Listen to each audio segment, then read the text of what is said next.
Hello, welcome back to the series between Sen and MC. This is game 2. MC holds a 1-0 lead right now. This game is going to be on Backwater Gulch. We do have Sen spawning down here as the blue Zerg in the bottom left of Backwater Gulch, and MC is in the top left, and this will be close positions, or at least as close as you can get on this map, which Blizzard, for whatever reason, seems to like the maps that have all the bases in the very corner, making either close spawns or cross spawns. There's really no middle ground, which, I don't know, a lot of people don't like it. I think it's hit or miss, so we'll see how these players play on this map that is now removed from the map pool, so you will not see very much of it in the future, going the way of many maps in Blizzard's past, such as Desert Oasis and Steps of War, which I think a lot of people were pretty relieved to see those maps go. But nevertheless, we'll jump into this game. We'll talk a little bit about Game 1. MC showed a very strange style to Sen, and I think it was a very good play because Sen is more than likely used to just standard stuff, and if you watch film of MC, he will show that one Stargate go into harassment. He's kind of the guy that coined the Stargate transition after an expansion. I think I'm pretty comfortable saying stuff like that, considering he was probably the first guy to go for something like a 2 or 3 gate into Stargate expansion on maps in which you couldn't really forge fast expand, or at least not fully wall. So what people are pretty used to from MC in the Protoss versus Zerg matchup is seeing that Stargate, seeing a little bit of defensive Void Ray and a little bit of harassment mixed in, and then just going straight into that Colossus mix, which is a good transition. But that time MC showed 2 Stargates. He showed Templar Tech, Charge Zealots, and some really odd attack timings. It just felt like that whole game Sen was kind of just playing from the back foot. Sen tried to commit into tech to kill that Colossus transition that he thought was upcoming, but it never came, and as a result, MC dealt with those pushes very well, or rather the advancements from Sen, and eventually took the game in a sort of an awkward fashion. MC just had so much map control that Sen could not take a 5th base, so he fell behind in macro and eventually realized how far behind he was and quit out like right before a battle was about to happen, or at least right before Sen's army was about to regrow and get back into position. So it wasn't like MC went in there and wasted Sen or anything. Sen was just like, oh crap, I'm just too far behind, I give up. MC now is just going for his Gateway Cybernetics core and putting a pylon down here away from where an Overlord scout would typically float in. So you have to wonder if we're going to see another Stargate play out of MC. There's really no reason not to. Nice Zealot block there, as one Zergling did sneak in, but MC with good micro to make sure that the Zergling that got in actually died before it got any information. We can see Sen scouting around.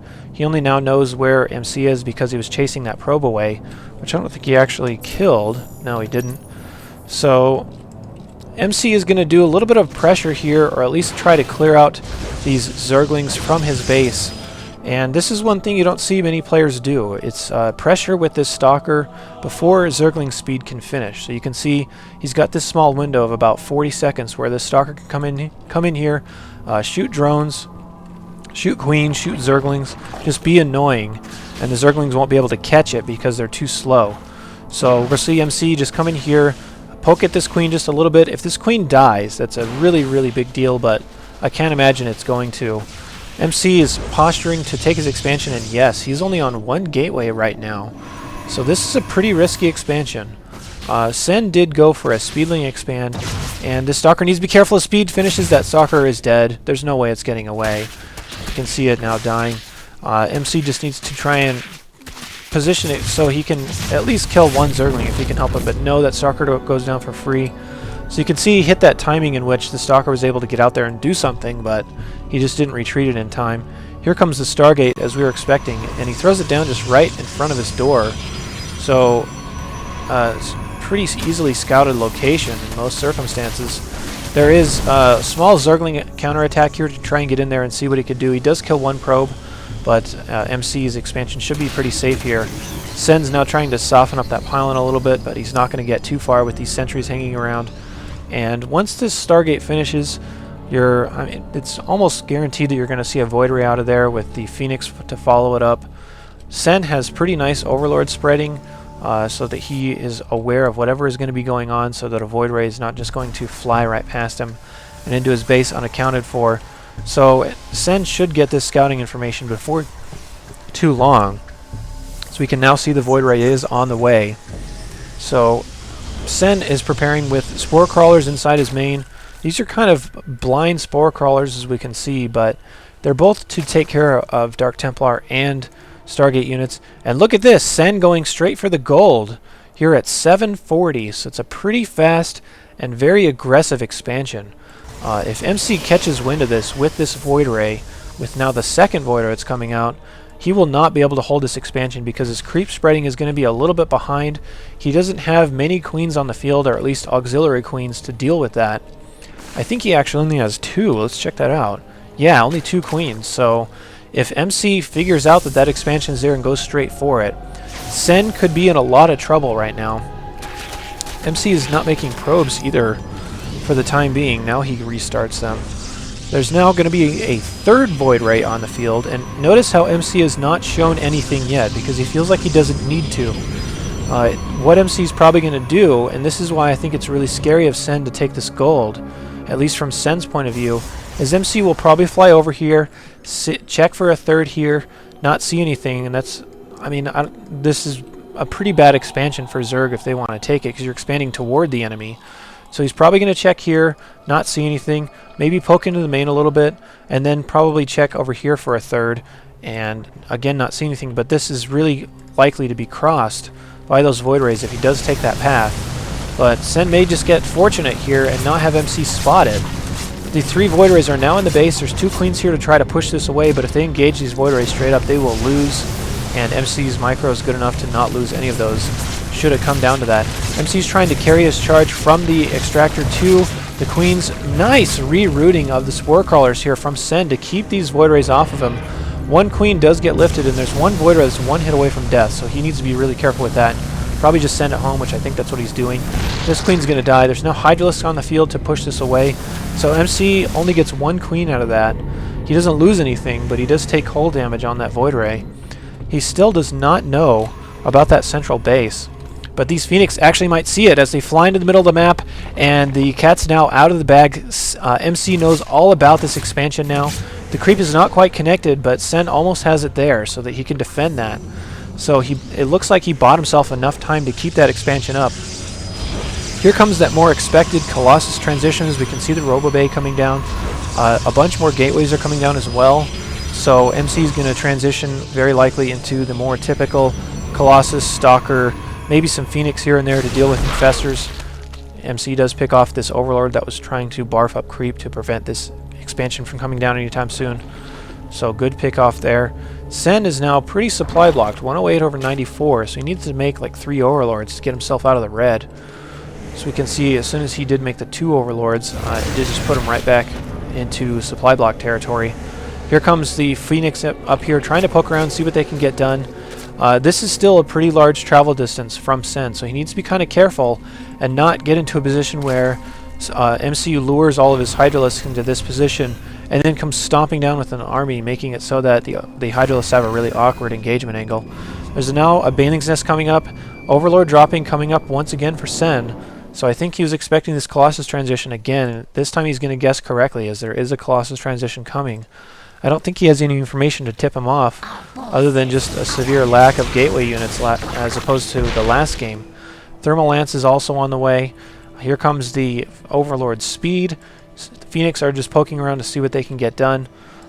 This is a pretty good spot for Sen to be in right now, considering he's getting so much mining off of this expansion. So we'll see how MC is able, or if he is able, to deflect this. Baneling Speed is now on the way. +1 missile attacks on the way, and Sen is really looking good right now, at least much better than the last game. He now has map control with this huge creep spread and with a nice unit composition to deal with what MC has on the field right now. The Colossus are now coming out. There's 2 on the field, as we can see here, with a 3rd one on the way. So both these players kind of just going into macro mode. I'd like to see Sen take this 4th expansion right here, and well, you know, just as I say it, he sends a drone to do it. So that expansion is going to get started. MC really needs to be worried about getting stuck inside of his base at this point. I would be a little bit aggressive with these two Colossus. Not overly aggressive. I would just try to come out, cancel a little bit of creep if I can. Try to at least establish himself a little bit on the map so he can take a third and not fall behind in macro, considering Sen has had this gold base for a really long time now. It looks like that's what MC wants to do, is get himself established out on the map. You can see there are some banelings loaded up into these overlords, so MC needs to be careful and not commit too hard. Here come the baneling drops, and he actually erases about 4 or 5 stalkers from that army, maybe a little bit more. Here comes the huge engagement. Sen is pushing in pretty well here, but all these Hydros are getting roasted up by these Colossus, so the targets are not exactly what you would want if you're Sen. Here come more baneling drops, and they don't really drop all that well. I mean, you want to kind of drop on these Colossus if you can. So Sen is looking a little bit on his back foot right now, but he should be able to reinforce this and push this off for the time being. These 3 Colossus are still scary. They're doing tons of damage. As you can see, they are +1, and Sen has +1 Carapace, but really it favors the Protoss in that exchange there. These Roaches do get up in the face of these Colossus, and now that he focuses these down, that should put an end to this push. So MC cannot afford to keep engaging here, and he decides to anyway, so maybe he knows something that I don't. Maybe just trying to see what he can actually get done, or maybe feeling compelled to go all in right now, considering he has not made probes for a while, and he's not taken his 3rd expansion. So Sen dealing with this very, very well. As you can see, he holds a great supply lead right now, about 50 supply, maybe more like 40, but it fluctuates all the time. Here comes another Colossus, and more Zealots are warping in as well. So Sen, I mean, his army looks meager, but I feel like he has better reinforcement potential right now. Now that he's on 4 hatcheries, the gold base is still mining. MC knows that Sen still just has a small window in which this gold base is going to be up, but I think he misread how long that base had been mining, considering there's still a lot of minerals there, and Sen has some longevity on those patches. Here's more banelings being morphed, as we can see here in the middle of the map. There's some overlords at least scattered around here and there. So if he can get another good baneling drop, or maybe just attack move his banelings into this, he will be able to clean this up. Nice force fields there from MC to keep these banelings at bay. MC is actually doing really well for himself, considering how fragile his unit composition is right now, especially to the banelings and Hydralisks, at least in terms of his support. These Zealots don't do that great against those 2 units. There's still more Colossus coming out. MC is still not started an expansion, so he needs to win this right here, otherwise he's going to be way too far behind in order to try to come back. Here's another small Overlord drop. As we can see, MC trying to retreat to a good point. This Observer is giving him so much information right now. Here come all the banelings, and they do detonate on the Zealots, so a lot of units lost right there for MC. More baneling drops are coming down. As you can see, they're detonating on everything there. Colossus cliff walking to the best of their ability. Now these Colossus are stuck in a really awkward position in which they have a good spot to shoot their enemies from, but they're kind of stuck. I mean, this is a one-way trip. They're not getting out of there alive. So you can see MC trying to do his best, but yeah, that's it. MC is going to go ahead and quit out of this game. So you can see he does leave. So Sen ties up the series at 1 with a really strangely paced game there. MC just kind of decided, I need to go, and I need to go now. But Sen was able to clean that up. This gold base was really a dice roll, and it paid off for Sen. So there's some maps in which they have open golds. One of them in particular is Crossfire from the GSL, where I see it a lot of Zergs will just go straight for that gold as soon as they can. I don't see it very much on this map, considering it is just right out in the middle of the map. But Sen was able to connect his creep, get enough Hydralisks and Queens out to defend the Stargate harassment, and then by the time MC pushed, Sen already had a huge economic advantage and could just throw units at it until it was dead. So good play there out of Sen. Interesting series so far. Both these games have had some very unusual Protoss versus Zerg games. But we'll see what Game 3 and beyond leads us. We know for sure it does at least have to go to Game 4. I would love to see all 5 games out of this series, so we'll see if we get that far. Join me for Game 3 in just a moment.